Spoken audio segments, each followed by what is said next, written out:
자, 그리고 지금 인사 관련해서 쭉 보면은 예. 유인촌 전 장관이 특보로 돌아왔습니다. 문화특보. 아 진짜. 아, 아니, 이걸 보면서 저는 음. 내가 2023년에 사는 게 맞나?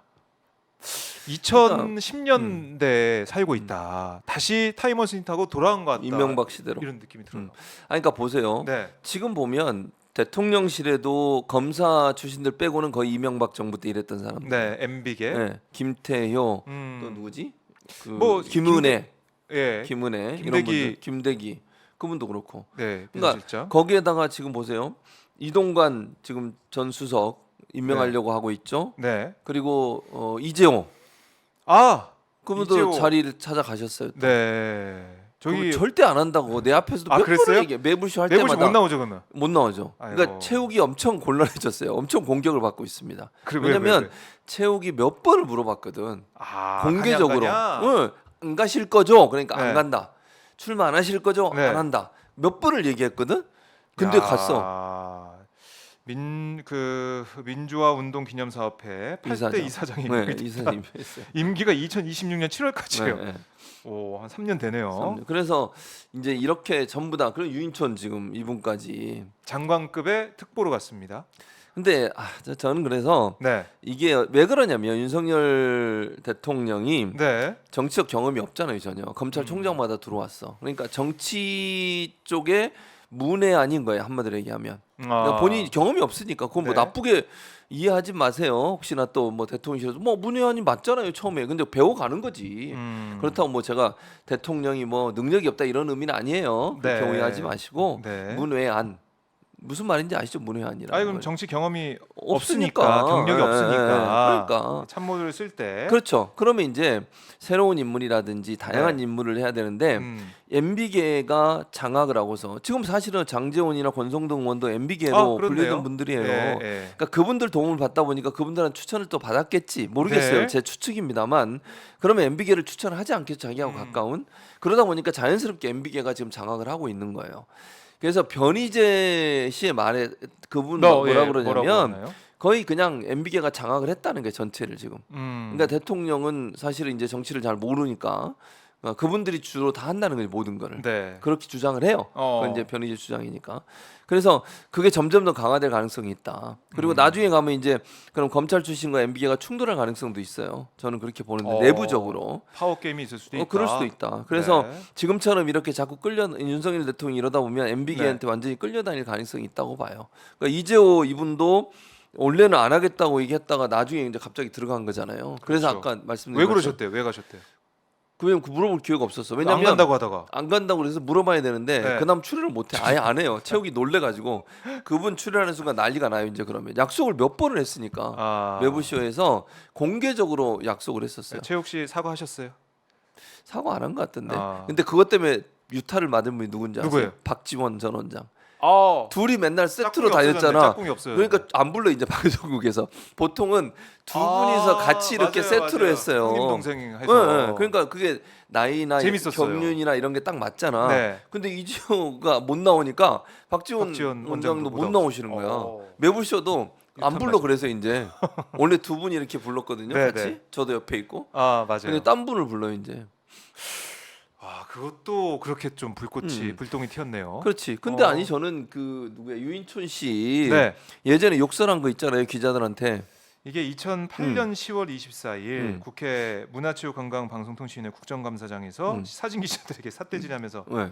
사진 찍지 마. 이 땡땡 X, 찍지 마. X, X, 성질이 X. 뻗쳐서 정말 땡땡 찍지 마. 성질이 뻗쳐서 정말 땡땡입니다. 땡땡 찍지 마. 무슨 말인지 다 아실 거예요. 네. 그 말로 옮길 수 없는 욕설이었고요. 이게 정말 회자가 많이 됐었고요. 회자가 됐죠. 나중에 뭐 이 사진 기자실 찾아간 사과하기도 하고 했는데 어쨌든 이런 모습을 보여서 그런 사람을 그리고 당시에 문체부에서 국정원이었죠. 블랙리스트 만든 거. 블랙리스트 이게 문체부 블랙리스트도 아마 나왔던 것 같은 제 기억에는. 아무튼 그 블랙리스트와 연관됐다는 논란이 또 있었어요. 그렇죠. 유인촌 씨 같은 경우에. 네. 그래서 제가 알기로는 그 당시에는 국정원이었던 것 같은데 어쨌든 국정원 블랙리스트를 만드는 과정에서 문화예술인들 블랙리스트를 쭉 만들었던 거예요. 그래서 유인촌 씨도 그때 문체부 장관이었거든요. 맞아요. 그분이. 그래서 논란이 됐던 적도 있어요. 그럼 정말 본인 아니라고 선을 긋고 있지만 네. 문화체육인들, 예술인들 블랙리스트 쭉 만들었다면 문체부와 전혀 관계가 없을까 이런 의혹이 있었던 거예요. 국정원이 만들었으네. 좌파 그러니까요. 연예인 대응 TF. 좌파 연예인. 예. 네. 그럼 문체부가 소관 부서잖아요. 물론 부인하고 있지만 네. 제가 전제를 분명히 했습니다. 부인하고 있지만 의혹이 있는 거예요. 그런 분을 어떻게 다시 또 아니 무슨 이거 오비 무슨 오비라? 클럽이에요? 아니 오비 오비 클럽. 네. 올드보이라고 그러죠. 네. 이명박 정권 때 있었던 사람들이 올드보이들 다. 뭐 하는 오비들의 거예요? 귀환이다. 이런 얘기도 했었네요. 유특보가 장관 취임 직후에 네. 그 당시에 이전 정권 정치색을 가진 문화예술계 단체장들은 스스로 물러나는 게 자연스럽다. 이런 얘기하면서 그 압박을 하는 거잖아. 산하 지금 단체장들 물러나라. 지금의 그것 때문에 나중에 문재인 정부 때 그 환경부 장관하고 문체부 장관이 아. 건홍을 거칠었잖아요. 물러나게 하게 해가지고. 예. 근데 그때는 대놓고 그렇게 얘기한 거잖아요. 결국은 지금 윤석열 정부도 그래요. 대놓고 얘기해 나가라고 전현희 전 국민권익위원장, 한상혁 방통위원장을 면직시켜 버리고 네. 그렇게 해서 압박을 했잖아요. 계속 그런 상황이에요. 그게 이제 반복이 될 거고. 그러니까 이렇게 보면은 큰 그림이 좀 그려지는 것 같습니다. 그렇죠. 제가 큰 봤을 그림 때는 그려지지. 윤 대통령이 반국가 세력 얘기를 하면서 지지층 결집을 시키고 음. 그리고 눈엣가시 이게 특히 이제 언론계나 예. 문화체육계 이쪽도 음. 이 MB 때 어떻게 보면은 임무를 잘 수행했던 그런 인사들 투입을 해가지고 이쪽도 장악을 하고 그렇지. 결국 내년 총선을 겨냥해가지고 우호적인 여론을 만들고 지지층을 결집시키고 이렇게 하면서 가겠다 이런 의도적으로. 느낌이 드네요. 그런 느낌이에요. 그러니까 그런 의도가 보여지고 그 중간에 MB계가 중요한 역할을 할 거다. 네. 그래서 변희재의 주장은 네. MB가 총선에서 역할을 할 거라는 거야. 근데 그 제일 선봉에 이재호가 있다. 이렇게 주장을 해요. 계속. 그게 이재호 장관이 싫어해. 들킨 그렇게 건가요? 주장을 해요. 근데 사실은 안 믿었어요. 저도. 네. 근데 이거 하는 꼴을 보니까 그 말이 전혀 빈말은 아니라는 생각이 들 정도예요. 지금. 아니 저는 이재호 전 장관이 거기 갈 거라고 꿈에도 생각을 못. 왜냐면 몇 번을 본인이 안 간다고. 그리고 계속 비판적 입장을 냈잖아요. 잘 아시잖아요. 이재호 전 장관은 방송에 네. 나와서 윤석열 정부를 비판했어요.